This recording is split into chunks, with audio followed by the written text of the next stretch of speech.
আপনাদেরকে দেখাই একটা জিনিস। এই যে এই আচারটা, এটা হচ্ছে জলপাইয়ের যে চাটনি, এই যে হচ্ছে এই একটার মধ্যে 10টা করে থাকে।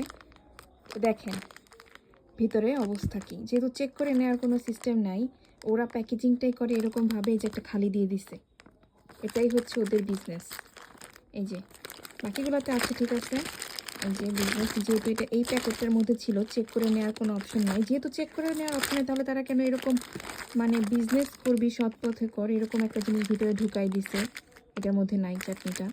মানে প্রায়ই দেখা যায় ওদের হচ্ছে এই কক্সবাজারে এই চাটনিগুলোর মধ্যে বেশ মানে যেগুলো হচ্ছে এরকম প্যাকেট করা থাকে, 2-3টা এরকম খালি খালি থাকে। এটা অনেক দিন ধরে দেখে আসতেছি, যতবারই হচ্ছে কক্সবাজার থেকে এরকম আচার কেনা হয়, প্রত্যেকবারই এরকম কিছু না কিছু হয়, প্রত্যেকবারই।